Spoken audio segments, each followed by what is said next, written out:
Olá, vamos dar início à primeira parte do projeto.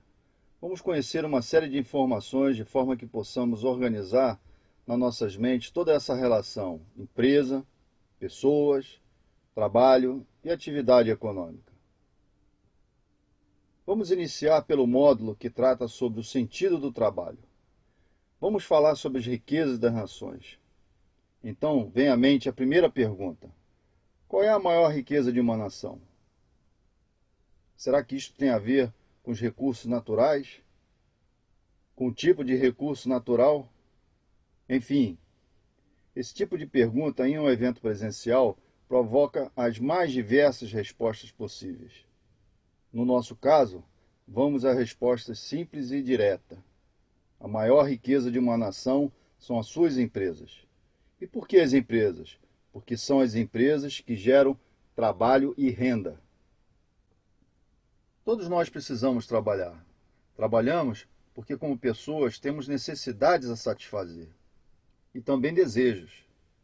Então, podemos dizer, as necessidades são muitas, mas os desejos incalculáveis. Essa frase é uma adaptação de uma contida em um dos livros de Philip Kotler. Todavia, todas as nossas ações estão fundamentadas por algum motivo, só nosso, individual, de cada um. Agora, com relação à empresa, as necessidades são operacionais, ou seja, elas fazem parte de diversos processos. Às vezes, na entrada do processo como um fornecedor, e outras vezes, na saída como cliente, ou no processamento, transformando uma coisa em outra. Assim, no meio empresarial, as necessidades são racionais. Bom, então, a empresa é fonte de trabalho e renda.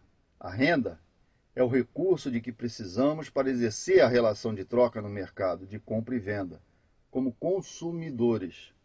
Assim, cada empresa, seja ela uma indústria, comércio ou de serviço do nosso Brasil, precisamos passar a ver como nosso maior bem. Não importa o tamanho ou atividade que realiza, ela gera trabalho e renda. Então, aquele barzinho ou qualquer outro pequeno comércio, por exemplo, aquele do seu Manuel, que passamos em frente todos os dias, mas que nunca entramos, e tem um ou dois trabalhadores, contribui para a geração de trabalho e renda. Pense bem, ele tem muito valor. Então, devemos ter um olhar de respeito e admiração por todas as empresas, independentemente do tamanho, pois elas têm um papel fundamental na sociedade, o de gerar trabalho e renda.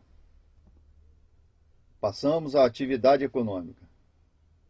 Aqui também cabe uma pergunta: qual é o objetivo final da atividade econômica de uma nação? É o consumo das famílias. Já que temos necessidades e desejos a satisfazer, são as empresas que produzem mercadorias e serviços para exercer a relação de troca, de compra e venda com os seus consumidores.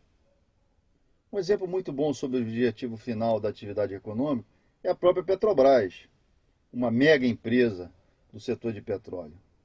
Todos nós já vimos fotos ou vídeos sobre a atividade da Petrobras na exploração, produção, refino e distribuição de derivados de petróleo. Aquelas plataformas no mar, os enormes navios, caminhões muito grandes na rua, etc. Um dos momentos que melhor caracteriza o objetivo final da Petrobras acontece quando encostamos nosso carro na bomba de gasolina de um posto e pedimos ao frentista: enche, por favor. Todo aquele investimento, milhares de pessoas trabalhando, envolvidas direta e indiretamente para que possamos realizar esse momento de encher o tanque e satisfazer uma necessidade individual só minha, porque preciso ou desejo ir de carro daqui para lá. Pense você também sobre a atividade econômica da sua empresa. Pense qual é o objetivo final da atividade econômica realizada pela sua empresa. Sua empresa está na ponta do varejo, ou melhor, na ponta do consumo, ou no meio da cadeia produtiva? Ou ela tem, por exemplo, mais uma ou duas empresas depois realizando o processo até o produto chegar ao consumidor final? E o seu, então, faz parte da fase intermediária de produção desse produto. Bem, a atividade econômica, fonte para o cálculo do Produto Interno Bruto, PIB, que significa a produção de todos os bens e serviços finais em um ano, expresso em unidade monetária. O cálculo é feito por economistas. Ele nos entrega pronto. É publicado na web, em jornais, revistas, etc. Nós só temos que analisar. Vamos ver a tabela e analisar alguns países. Estamos vendo os números dos Estados Unidos, Brasil, Japão e Chile. São valores em bilhão de dólares. Aqui podemos ver o tamanho dos mercados, ou seja, o tamanho da atividade econômica dessas 4 nações. Os Estados Unidos equivale a 2 vezes o Japão. O Brasil, em torno de 10% do Japão.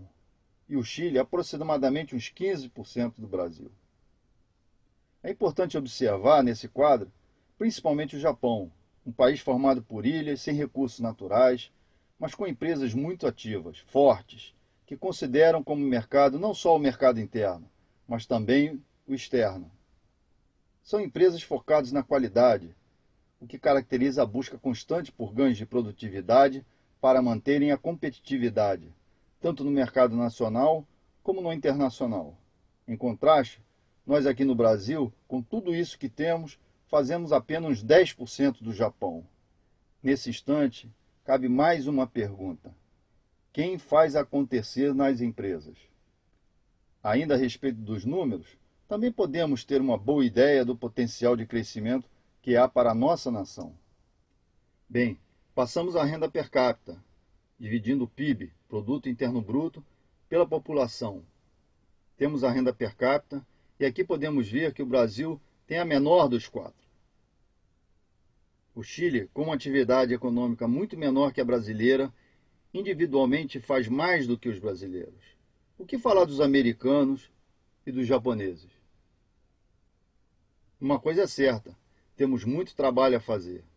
Um trabalho baseado no conhecimento, com foco, para que haja ganhos de produtividade e aumento da competitividade. E então, virá o crescimento da nossa atividade econômica, de forma que possamos aumentar o número de empresas saudáveis e a geração de emprego. Pronto, está cumprido o papel da empresa na sociedade como geradora de riqueza, ou seja, trabalho e renda. O que é fato é que vivemos em um mundo muito competitivo. O exemplo do qual vou falar mostra esta dinâmica. Para alguns de nós, não é raro saber que a organização onde trabalha, devido a um estudo mercadológico, decidiu ampliar a produção de uma determinada linha de produtos. E ficou decidido que isto será feito a partir do aumento da capacidade de uma unidade de produção já existente. A empresa, com operação por todo o planeta, neste caso específico, tem fábrica no Brasil e em mais 3 países. Portanto, sabemos que o crescimento não será pela construção de uma nova fábrica em algum lugar novo do globo, mas pela ampliação de uma das unidades já produtoras. Assim como no Brasil, mais 3 países estão no páreo para ter a ampliação. A ampliação vai gerar 300 novos postos de trabalho e um aumento considerável no resultado operacional. Bem, o board da organização decidiu reunir, em uma única data em Genebra, os dirigentes de cada uma das operações já existentes no mundo e seus respectivos planos para que justifiquem a ampliação na unidade do seu país. E agora, parece que somos concorrentes, até mesmo dentro da própria empresa, quando se trata de gerar trabalho e renda. Pense, faça uma lista sobre o que deveria ser dito e apresentado numa reunião como esta. Como pessoas do RH, o que poderia ser dito que ligasse pessoas, negócio e resultado? É só um exercício, se quiser fazer. E se desejar, pode me encaminhar perguntas ou comentários por e-mail e nos aprofundaremos nesse tópico. Bem, termina aqui a seção A da parte 1. Agora, assista a seção B da parte 1. Meu nome é Paulo Renato. Muito obrigado.